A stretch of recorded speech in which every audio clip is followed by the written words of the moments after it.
샬롬, 평안들 하셨죠?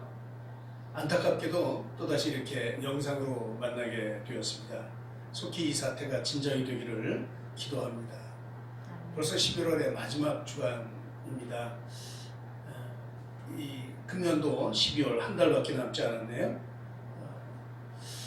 아무리 어렵더라도 하나님과 잘 사귀시면서 내 씨를 든든히 하면서 이 한 해를 잘 마무리하시는 여러분 모두가 되시기를 축복합니다. 오늘도 영상 예배지만 우리 온 가족이 함께 귀한 은혜 나누는 그런 아름다운 시간 되기를 축복합니다. 우리 함께 사도신경으로 우리의 신앙을 고백하시겠습니다. 나는 전능하신 아버지 하나님 천지의 창조주를 믿습니다. 나는 그의 유일하신 아들 우리 주 예수 그리스도를 믿습니다.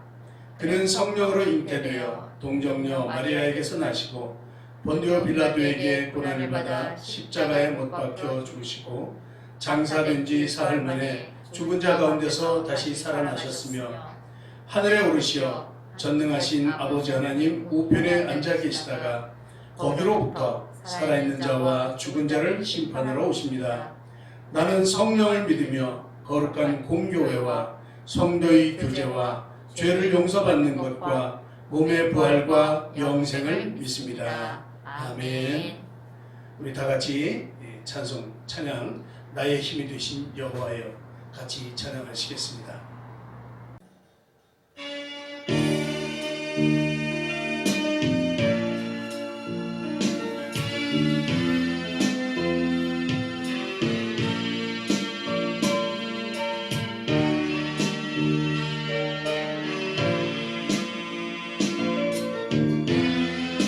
나의 힘이 되신 여호와여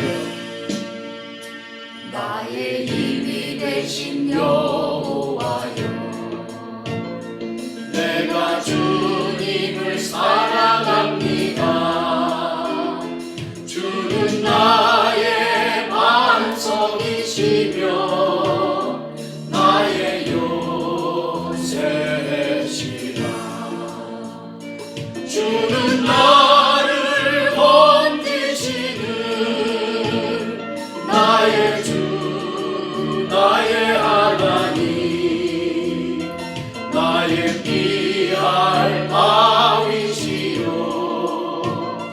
나의 방 되시라. 나의 하나님 나의 하나님 구원의 뿌리시요 나의 산성이라. 나의 하나님 나의 하나님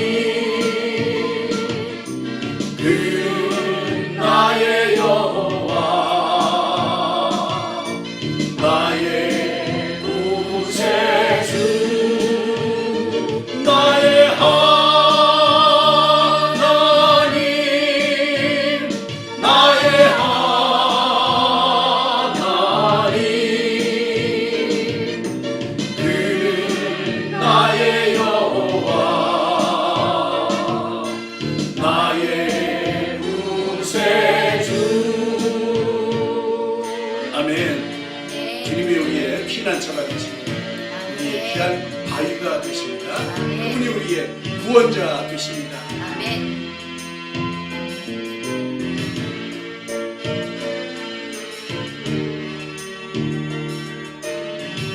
주는 나를 이끄시어 주의 길로 인도하십니다. 주는 나를 이끄시어 주의 길 인도하시며 나의 생의 목자 되시니 내가 따르리라. 나의 하나님 나의 하나님 생명의 면류관으로 내게 씌우소서. 나의 하나님, 나의 하나님,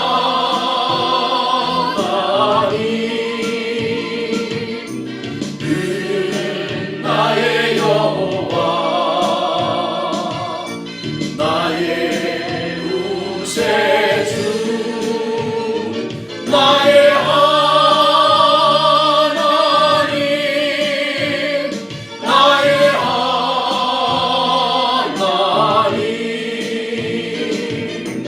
그는 나의 여호와, 나의 구세주. 아멘. 아멘.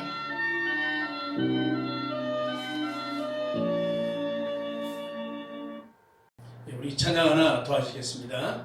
아무것도 두려워 말라 하는 찬양 힘차게 같이 찬양하시겠습니다.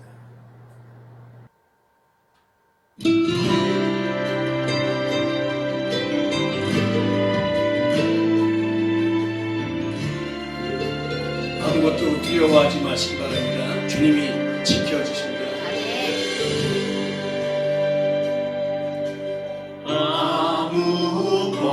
아무것도 두려워 말라. 주 나의 하나님이 지켜주시네. 놀라지 마라, 겁내지 마라. 주님 나를 지켜주시네. 아무것도 두려워 말라. 주 나의 하나님이 지켜주시네. 놀라지 마라, 겁내지 마라. 주님 나를 지켜주시네. 내 맘이 힘에 겨워 지칠지라도 주님 나를 지켜주시네. 세상의 험한 풍파 몰아칠 때도 주님 나를 지켜주시네. 주님은 나의 산소, 주님은 나의 요새, 주님은 나의 소망, 나의 힘이 되신 여호와. 아멘. 그렇습니다. 주님이 우리의 산성이 되십니다. 주님이 우리의 교세가 되십니다. 아멘.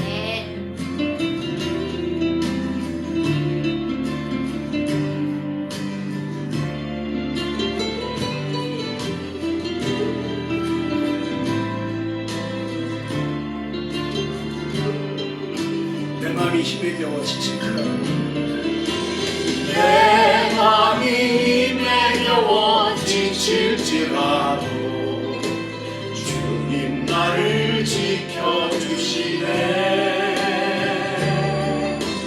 세상의 험한 풍파 몰아칠 때도 주님 나를 지켜주시네. 주님은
이제 우리 함께 기도하시겠습니다. 오늘 기도는 임시열 집사님께서 인도해 주시겠습니다. 함께 기도하시겠습니다.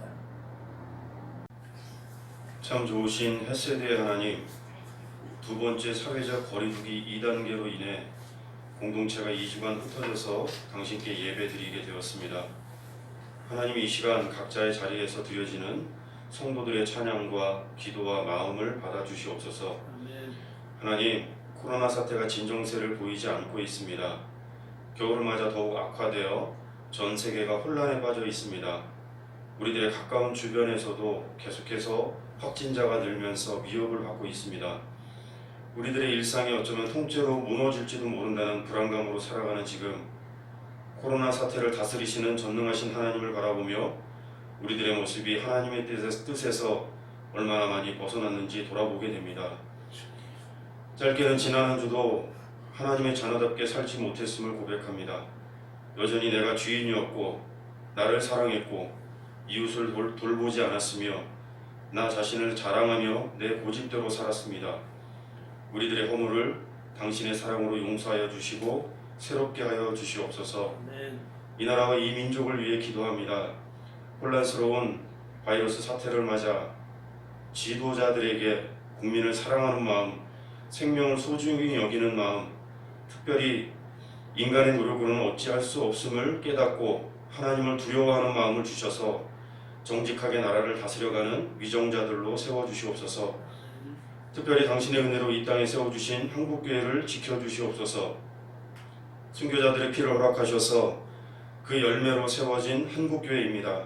불순물 없던 복음을 들고 영혼 구령의 열정으로 세상을 정화시키던 한국교회를 축복하여 주신 하나님, 그런데 교회들이 외형에 신경을 쓰고 교세 확장에만 빠져있고 교회 안 정치꾼들로 인해 교회가 쪼개지고 분열되고 성도들은 흩어지고 교회를 멀리하게 만들고 있습니다. 세상을 정화시키던 한국교회들이 세상의 조롱거리가 되어가고 있는 모습을 발견합니다. 코로나 사태 가운데서도 전혀 힘을 쓰지 못하는 교회의 모습, 이웃을 살피지 않고 이기주의에 빠져 오히려 우리의 이웃에게 어려움을 주고 있는 모습을 보게 됩니다. 하나님, 한국교회를 불쌍히 여겨주시옵소서. 다시 새롭게 하여 주시옵소서. 주님 다시 오실 그날까지 하나님께서 기쁨으로 사용하실 이 땅의 교회와 성도들로 회복시켜 주시옵소서. 하나님, 여기 작은 교회가 있습니다. 당신께서 주신 선한 도전의 마음으로 시작된 하늘빛 교회가 여기 있습니다. 하나님, 하늘빛 교회의 주인이 되어 주시옵소서. 세워주신 목사님과 교회 일꾼들을 지켜 주시옵소서. 모든 성도들이 당신의 은혜 안에서 교회 공동체의 기쁨과 평안을 맛보길 원합니다. 지친 영혼들이 크게 위로받고 치유되며 회복되어 주님의 일꾼으로 다시 세워지는 일들이 하늘빛 교회 안에서 일어나길 원합니다. 지역이 좋은 소문이 날마다 전해지는 교회가 되게 하여 주시옵소서. 복음이 복음답게 선포되어 많은 생명의 열매를 맺어감으로 주님을 기쁘시게 해드리는 하늘빛 교회로 세워주시옵소서. 이 모든 감격스러운 일들을 위해 특별히 앞에 세워주신 이춘호 목사님을 축복하여 주시옵소서. 무엇보다 영육간에 강건하게 하시며 날마다 말씀으로 성도들을 먹이실 때 하나님의 뜻을 놓치지 않게 하시고 계획하시는 목회와 목양 위에 함께하여 주셔서 많은 열매를 맺으시는 목사님으로 삼아 주시옵소서. 교회가 돕는 정동교회와 태국의 선교 현장을 살펴주시옵소서. 전도와 선교의 문이 코로나 사태로 막히지 않게 하시고 오히려 더욱더 건강한 교회와 선교지로 세워져 가게 하옵소서. 이를 위해 헌신하는 기현존 목사님과 김정호 선교사님을 지켜주시고 이들의 헌신이 생명의 열매로 하나님께 드려지게 하옵소서. 하나님, 이 시대에도 기적이 있지 않습니까? 당신의 강하신 팔로 역사하시며 모든 문제들을 해결하시는 살아계신 하나님, 코로나를 해결시켜 주시옵소서. 속히 안정적인 백신이 배포되게 하여 주셔서 어려움에 처한 당신의 백성들이 힘을 얻게 하여 주시옵소서. 아멘. 교회가 계속해서 공동체의 연약한 지체들을 놓고 기도하고 있습니다. 경제적인 문제로, 육신의 질병으로, 그 누구도 알 수 없고 위로받을 수 없는 고통 가운데 있는 지체들을 회복시켜 주시기를 간절히 기도합니다. 하나님, 첫 번째 비대면 예배를 드렸던 저의 예배 생활을 돌아봅니다. 흐트러진 모습으로 온전히 드리지 못했던 그 시간들을 회개합니다. 다시 시작된 비대면 예배의 자리에서 최선을 다해 최고의 하나님을 예배드리기를 원합니다. 이제 말씀을 받습니다. 전하시는 목사님을 통해 하나님의 뜻을 발견하는 시간이 되기를 원하며 부족한 입술이 인생의 유일한 생명 되시는 예수님의 이름으로 기도합니다. 아멘. 예, 이 시간은 우리 가정에서 특송으로 하나님께 찬양 올려드리겠습니다. 찬양의 제목은 나의 노래입니다. 오직 당신께만, 오직 하나님께만 드리겠다고 하는 나의 노래, 각오를 드리는 찬양입니다.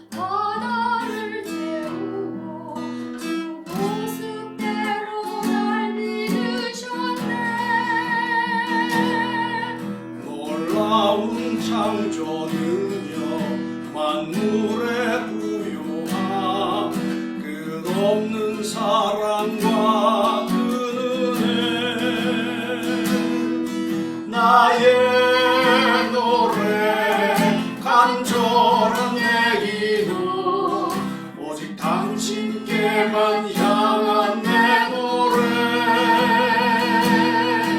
나의 찬양 향기가 되어 보좌를 향하여 가네.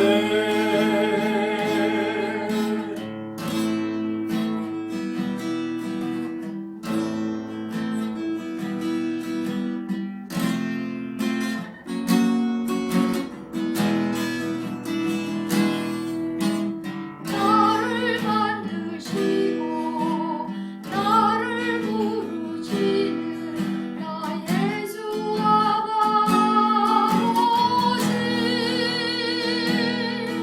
나 항상 주 찾았죠 마침내 만난 주 온 마음으로 주 찬양해 나의 노래 간절한 내 기도 오직 당신께만 향한 내 노래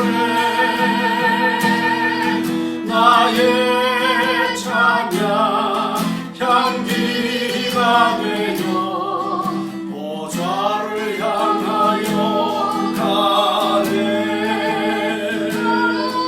나의 노래 간절한 내 기도 오직 당신께만 향한 내 노래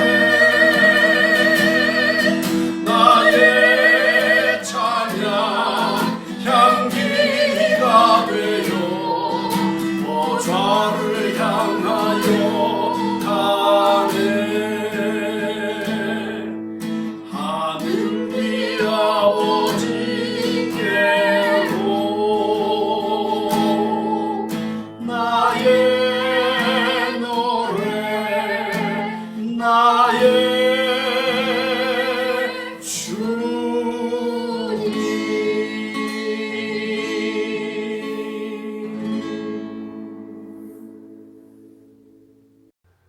이제 우리 말씀 보도록 하겠습니다.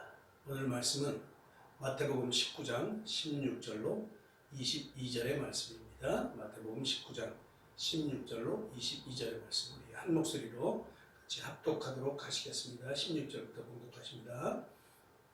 어떤 사람이 주께 와서 이르되 선생님이여 내가 무슨 선한 일을 하여야 영생을 얻으리이까? 예수께서 이르시되 어찌하여 선한 일을 내게 묻느냐? 선한 이는 오직 한 분이시니라. 내가 생명에 들어가려면 계명들을 지키라. 이르되 어느 계명이 오니까? 예수께서 이르시되 살인하지 말라, 간음하지 말라, 도둑질하지 말라, 거짓 증언하지 말라, 내 부모를 공경하라, 내 이웃을 내 자신과 같이 사랑하라 하신 것이니라. 그 청년이 이르되 이 모든 것을 내가 지키었사온데 아직도 무엇이 부족하니이까? 예수께서 이르시되 내가 온전하고자 할진대 가서 내 소유를 팔아 가난한 자들에게 주라. 그리하면 하늘에서 보화가 내게 있으리라. 그리고 와서 나를 따르라 하시니 그 청년이 재물이 많음으로 이 말씀을 듣고 근심하며 가니라. 아멘. 이 마태복음을 읽어가다 보면 주님께서는 이 땅에 계시는 동안에 참 많은 기적을 베풀어 주신 것을 볼 수가 있습니다. 문둥병자를 고치시고 또 중풍병자, 혈루병자 등 이런 불치병자들을 고치셨는가 하면 죽은 사람마저도 살려주셨죠. 뿐만 아니라 갈릴리 바다를 걸어가시면서 폭풍 속에 빠진 제자들을 구해주셨고 또 떡 5덩이와 생선 2마리로 남자 장정만 5,000명을 먹이시기도 하셨습니다.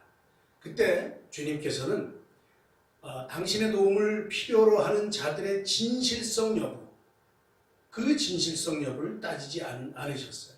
사람들이 요구하면 요구하는 대로 모두 응해 주셨죠. 중요한 것은 이렇게 많은 주님의 기적의 사실들이 거의 대부분 마태복음 16장 이전에 일어났다는 것입니다.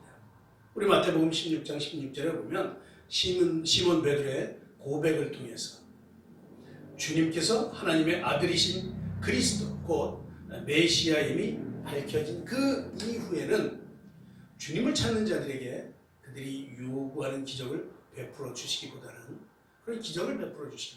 오히려 성숙한 삶을 요구하시는 주님을 만나게 됩니다. 이제는 드디어 제자의 삶을 알려주신 것이죠. 그렇게 훈련하신 것이죠. 참된 크리스천됨의 표적, 무엇으로 우리가 크리스천임을 알게 되는가 하는 그 표적은 흔히 말하는 이 복받은 삶이라든가 또는 건강한 육체나 또 뛰어난 학식이나 아니면 이 경제적으로 넉넉해서 지갑이 두둑한 그런 것들이 아니라 주님을 따르는 그 신실한 삶, 그 사람의 삶이라는 것을 우리가 알고 있습니다. 주님은 마태복음 16장 24절에서 이렇게 말씀하시죠. 이에 예수께서 제자들에게 이르시되 누구든지 나를 따라오려거든 자기를 부인하고 자기 십자가를 지고 나를 따를 것이니라.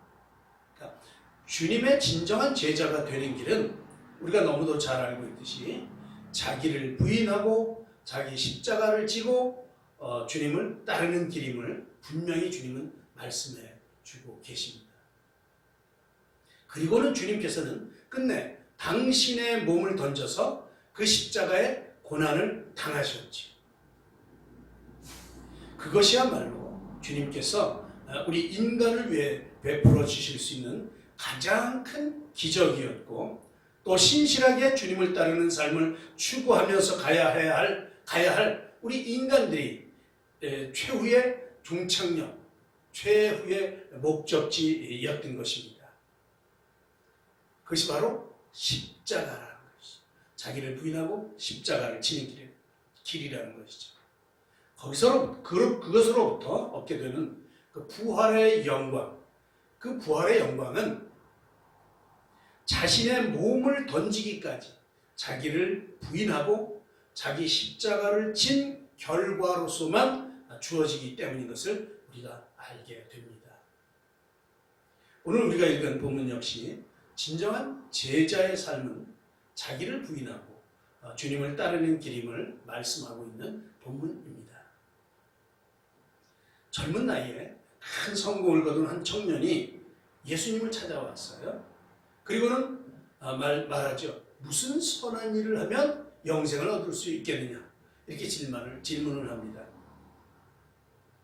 예수님은 부자 청년에게 계명을 지키라고 단순하게 말씀하시죠. 이에 청년은 자기가 모든 계명을 지켰다 이렇게 대답을 합니다. 이 청년의 대답은 거짓이 아니었습니다. 정말 진실했던 것이죠. 그는 자기 나름대로 성실하게 계명을 지켜왔기 때문입니다. 그리고 이 청년은 다시 질문을 해요. 제게 아직도 부족한 것이 무엇입니까? 제게 아직도 부족한 것이 뭡니까? 주님께서 대답하시죠. 그에 대한 대답이 21절 말씀입니다. 내가 온전하고자 할진대 가서 내 소유를 팔아 가난한 자들을 주라. 그리하면 하늘에서 보화가 네게 있으리라. 그리고 와서 나를 쫓으라. 이렇게 말씀하십니다. 이 말씀을 들은 청년은 재물이 많음으로 근심하며 갔다. 이렇게 22절에서 증거하고 있죠. 이 청년은 영생을 사모하면서도 소유에 대한 집착을 버리지 못한 것이었습니다. 당장 눈에 보이지 않는 하늘의 보화보다도 지금 확실하게 눈에 보이는 재물에 대한 미련을 끊어버리지 못한 것이죠. 자기중심적인 또 이 세상의 이기적인 삶의 길을 포기하지 못한 그런 모습을 보게 됩니다. 참 쉽지 않은 결정이지요. 이 청년도 근심하며 돌아갔습니다. 예수님은 지금 구제를 말씀하시는 것도 아니고 또 우리에게 전 재산을 팔아서 주님을 쫓으라 이렇게 말씀하시는 것도 아닙니다. 예수님은 우리가 그렇게 행동할 수 없다는 사실을 이미 너무나도 잘 알고 계시지요. 그렇다면 왜 이런 말씀을 하셨을까? 그 청년에게 최우선순위는 그 많은 재물이었음을 아셨기 때문에 이런 말씀을 하신 것이죠. 그에게 무엇보다도 중요한 것은 바로 재물이었던 것입니다. 예수님이 원하시는 것은 전 재산을 바치는 것이 아니었습니다. 우리에게도 마찬가지로 요구하시죠. 우리가 모든 것을 팔아서 주님께 바치고 그래서 주님을 따르기를 원하지 않으신다는 거예요. 단지 자신의 모습을 바르게 알고 우리의 모습을 바르게 알고 우리를 천국으로 인도하는 그 주님의 손, 그 손을 잡을 것을 주님은 말씀하고 계시는 것이죠. 이것을 믿음이라고 합니다. 또는 이러한 믿음을 순종이라고 하죠. 순종. 만일 그 청년이 그 재산 모든 것을 다 팔고 예수님을 쫓았다 해도 여전히 그의 생각에 그것을 선으로 생각한다면 그 재산 다 판 것이 아무 소용이 없을 것이 분명합니다. 마음 없는 종교적 선행으로는 결코 주님을 쫓을 수가 없는 것이죠. 그것을 선으로 착각하면 안 됩니다. 오늘 본문이 말씀하시죠. 선한 분은 오직 하나님 한 분이시라고. 그래서 하나님이 하신 선한 일을 우리가 믿고 순종할 때 우리는 천국으로 인도받을 수 있는 것입니다. 제자의 길은 나를 내려놓고 주님을 믿고 주님을 순종함으로 주님의 선한 일을 따라 살아가는 그런 삶이에요. 진실한 주님의 제자가 되려면 그리스도께 전적으로 자신을 맡겨야 합니다. 결국 이 청년은 주님을 신뢰하기보다는 자신을 더 신뢰한 것이죠. 자기를 부인하지 못한 것입니다. 우리 출애굽기 3장 4장에 보면 하나님께서 이 미디안 광야의 대피해 있는 도피해 있는 모세를 찾아가 만나는 그런 장면이 기록되고 있습니다. 이 40년 생활에 익숙했던 그 모세를 부르시는 장면인데 모세는 하나님의 부르심에 몇 번의 망설임과 사양을 계속합니다. 80세 모세가 이 정말 인생의 기로에 선 그런 순간인 것이죠. 이미 힘도 다 떨어졌어요. 그리고 애굽을 떠난 지 너무 오래되다 보니까 워낙 오래되다 보니까 말도 다 잊어버려서 말도 어눌해졌어요. 물론 애굽에 살던 그런 삶의 패턴 이런 건 다 잊어버렸고요. 이제 나이도 많고 이제는 광야의 생활에 더욱 익숙해져 있죠. 거기에다가 상대방은 최대의 강국인 애굽의 바로 왕입니다. 도저히 상대할 수 없는 엄청난 적군이죠. 아무리 하나님의 부르심이라 할지라도 지금 하나님의 부르심에 따라갈 수는 없습니다. 이것이 솔직한 모세의 심정이었을 것입니다. 그러나 하나님께서는 계속 모세를 강권하시죠. 뭐 여러 가지 핑계를 대보지만 그러나 하나님은 계속해서 모세를 불러 세우십니다. 오죽하면 하나님께서 화를 내시면서 모세를 강권하시죠. 이제는 가야 합니다. 다른 대안이 없습니다. 하나님께서 허락하지 않으셨어요. 모세의 심정이 어땠을까요? 한번 모세의 심정을 되돌아보시기 바랍니다. 당시 모세의 나이가 80세임을 감안한다면 모세는 애굽으로 내려가기보다는 여기에서 남은 여생을 편히 보내는 것이 좋았을 것입니다. 그러나 모세는 비록 강권적이긴 하지만 애굽으로 가야 합니다. 기존의 모든 것들을 뒤로 하고 또 이 편안했던 모든 그 기득권들을 내려놓고 가야만 하는 것이 모세의 운명이었습니다. 여러분, 제자의 삶은 자신의 기득권을 내려놓는 삶이에요. 부자 청년의 경우처럼 자기 소유를 내려놓는 것입니다. 쉽지 않겠죠? 가진 게 많을수록 걱정이 많습니다. 부자 청년처럼 근심이 됩니다. 하나님의 부르심에 자기를 던진 모세가 애굽으로 돌아갈 때 그에게는 단 한 명의 군사도 또 한 자루의 무기도 없었지만 그러나 하나님께서는 그 모세에게 능력을 주셨어요. 가진 재물은 모두 내려놓았지만 그래서 주님의 제자가 되었더니 이제는 주님께서 능력이 되어 주셨던 것이죠. 하나님께서는 아무것도 가진 것이 없는 모세로 하여금 당대 최고의 권력가인 애굽의 바로를 제압하도록 하셨습니다. 하나님께서는 그 모세를 통해서 이스라엘 백성들을 해방시켜 주셨습니다. 하나님께서는 그 모세를 통해서 광야 40년간 수많은 기적을 베풀어 주셨죠.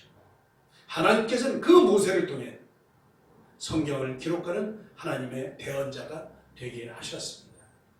이 모든 것이 모세가 가진 것이 많아서 이루어진 것이 아니고 정말로 가진 것이 없는 모세였기 때문에 이루어진 하나님의 능력이었던 것입니다. 여러분, 제자의 길이 보이십니까? 오늘 부자 청년에게 하신 말씀이 내가 온전하고자 할진대 부자 청년은 모든 계명을 다 했다고 말합니다. 그러나 예수님께서는 말씀하시죠. 내가 온전하고자 할진대 재물의 마음을 빼앗기지 말라는 주님의 권고입니다. 아까도 말씀드렸지만 재산 팔아서 구제하라는 그런 명령이 아닙니다. 삶의 우선순위의 문제인 것이죠. 그것을 우리는 자기 부인이라고 말합니다. 자기를 내려놓았을 때 우리가 경험할 수 있는 하나님의 그 신비한 은총의 능력이라는 것이죠. 여러분, 주님의 제자가 된다는 것은 주님을 따르는 길입니다. 주님을 따르는 길이라는 것은 매일매일 온갖 구실을 붙여가며 자기를 끌어당기는 자기를 부인하는 나의 생각을 부인하는 그런 길이에요. 만일 우리가 기꺼이 우리의 자기중심적 또는 이기적인 삶의 길을 포기하지 않고서는 결코 하나님을 바르게 믿을 수 없습니다. 여러분 생각해 보십시오. 하나님보다 자신을 더 신뢰하는 사람이 어떻게 하나님을 온전히 신뢰할 수 있겠습니까? 주님은 말씀하시죠. 세상과 하나님을 겸하여 섬길 수 없다. 그렇게 말씀하시죠.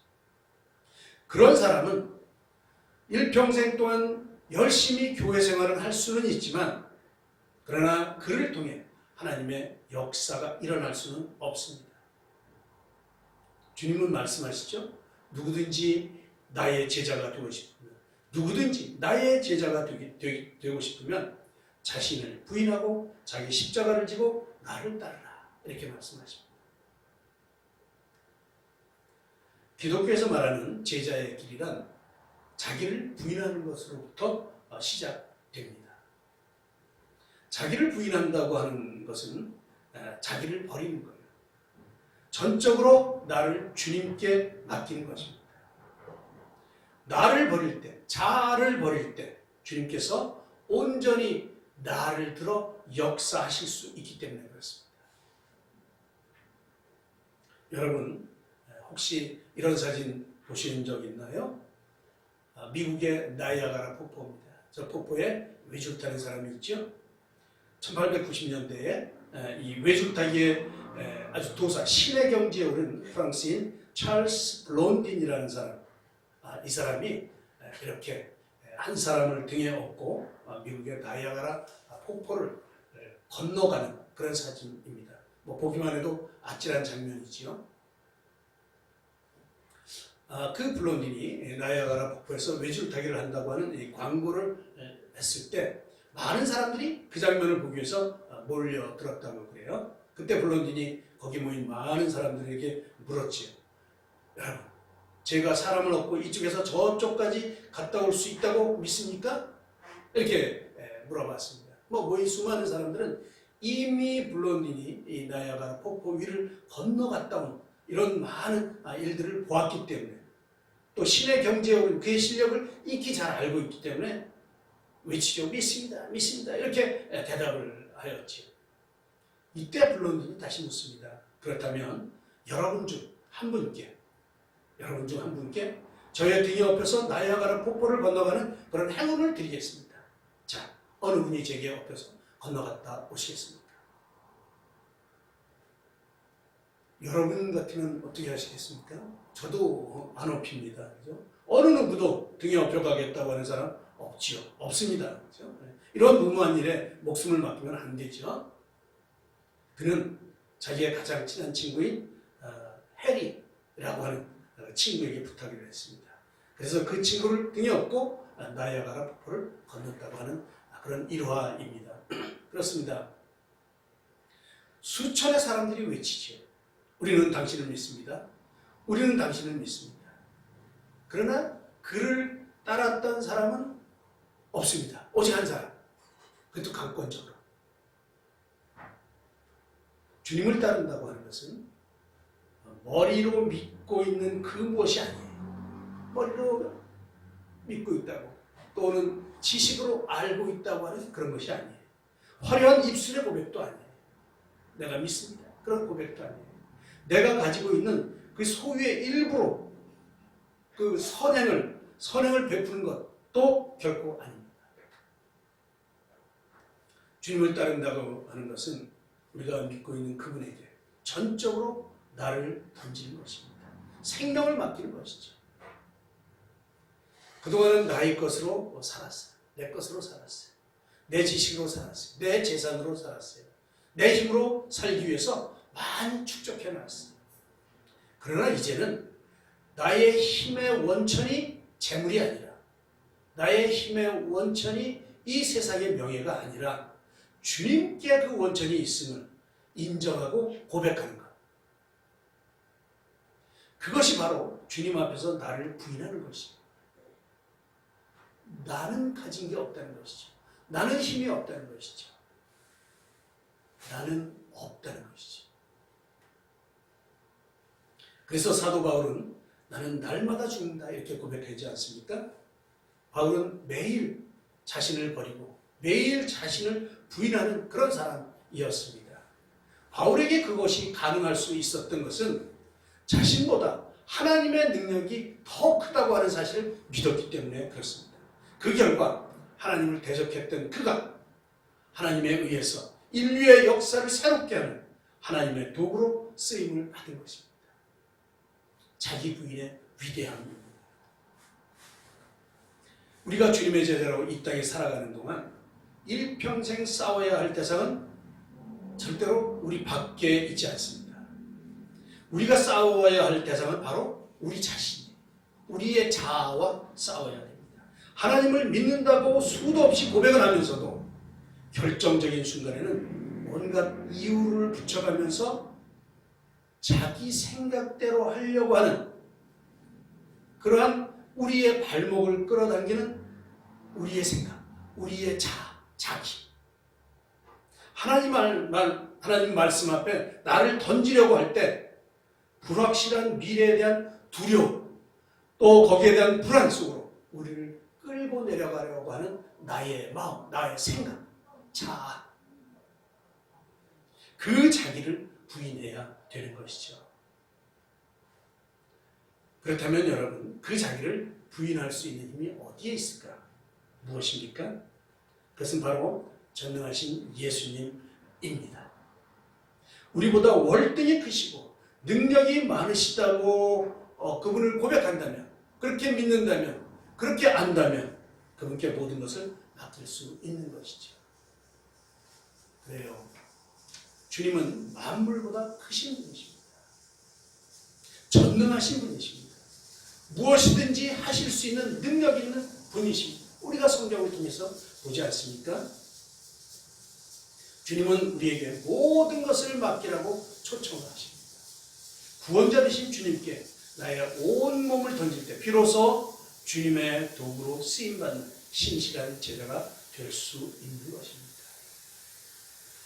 오늘 본문의 청년처럼 우리가 하나님을 믿는다고 말하면서도 또 영생을 소망한다고 말하면서도 실제로는 하나님보다 우리 자신들을 더 신뢰해서 근심하며 떠나간다면 우리는 온전한 제자의 삶을 살 수가 없을 것입니다. 여러분, 나의 소유, 나의 경험, 나의 지식, 내가 가지고 있는 모든 것보다 영원하신 하나님을 더 신뢰하시기 바랍니다. 그리고 그 영원하신 하나님의 능력에 힘입어 날마다 나를 내려놓는 삶을 사시기를 바랍니다. 우리의 모든 것을 주님께 맡기고 주님을 따라 가십시다. 모세처럼 억지로였을지라도 하나님의 능력을 의지하면서 주님을 따라 살 때에 그때 비로소 우리는 이 땅에 하늘의 빛을 비추는 신실한 주님의 제자로 멋진 흔적을 남기게 될 것입니다. 우리 모두 예수님의 진정한 제자의 길을 승리하며 걸어갈 수 있기를 주님의 이름으로 축원합니다. 기도하시겠습니다. 하나님 아버지, 이 땅에 사는 동안 주님의 신실한 제자로 살게 하여 주시옵소서. 이 세상이 주는 그 어떤 가치도 하나님보다 더 귀한 것으로 여기지 않도록 도와주시옵소서. 삶의 안일함과 또 나태함과 또 욕심 앞에서 주님 나를 부인하게 하셔서 하나님의 역사를 이루는 참된 주님의 도구가 되게 하여 주시옵소서. 예수님의 이름으로 감사하며 기도드리옵나이다. 아멘. 이제 우리 찬양 하나 하시고 축도하도록 하겠습니다. 이번에 드리실 찬양은 내 안에 가장 귀한 것, 이런 찬양입니다. 내 안에 가장 귀한 것 예수를 알미라. 금, 은보다 더 귀한 것 예수를 알미라. 이런 찬양 함께 하나님께 올려드리겠습니다.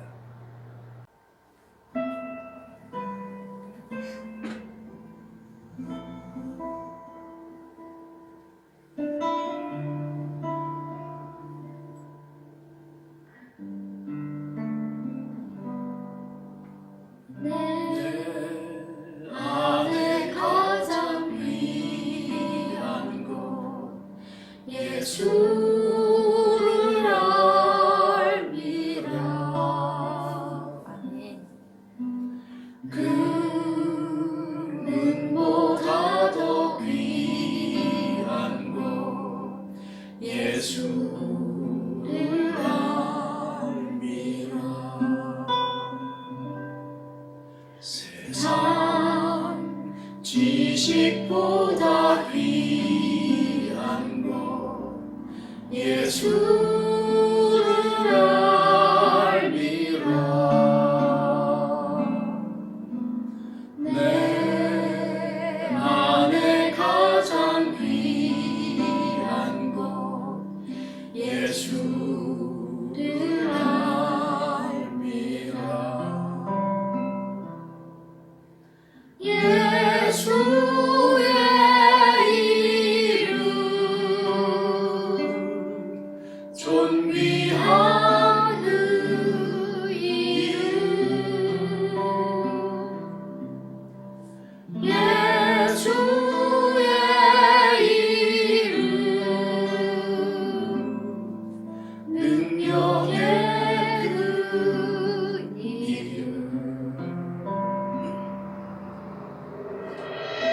그렇습니다. 우리 안에 가장 귀한 것이 예수님을 아는 것입니다. 금보다도 귀하고 또 세상의 어떤 지식보다도 귀한 것이 예수님임을 고백합니다. 선포합니다.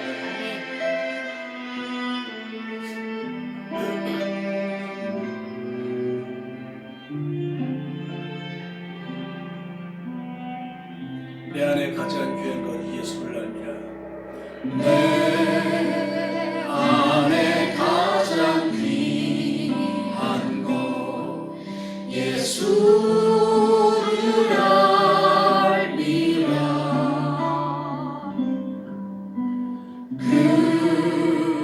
금보다 더 귀한 것 예수를 알미라. 세상 지식보다 귀한 것 예수를 알미라. 내 안에 가장 귀한 것 예수를 알미라. 예수의 이름 존귀한 그 이름 예수의 이름 능력의 그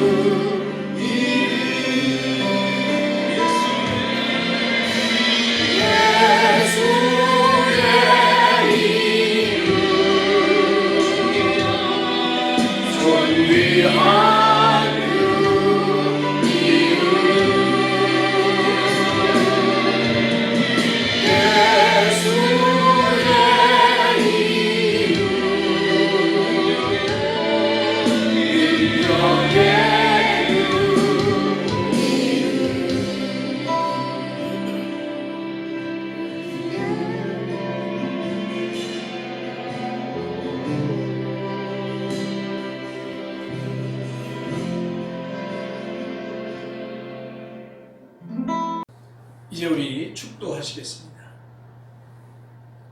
지금은 우리 주 예수 그리스도의 한없는 은혜와 하나님 아버지의 극진하신 사랑하심과 성령님의 교통 역사하시는 은혜가 말씀으로 사단의 권세를 대적하며 하나님 나라를 선포하며 승리하는 삶을 살기로 작정하며 삶의 터전으로 돌아가는 사랑하는 하늘빛교회 성도님들 머리 위에와 그들의 가정과 우리의 자녀들과 우리나라와 우리 민족 위에 지금도 전 세계에서 복음 전파를 위해서 힘쓰고 애쓰시는 모든 선교사님들과 그들의 사역 위에 이제로부터 영원토록 함께 하시기를 간절히 축원하옵나이다. 아멘.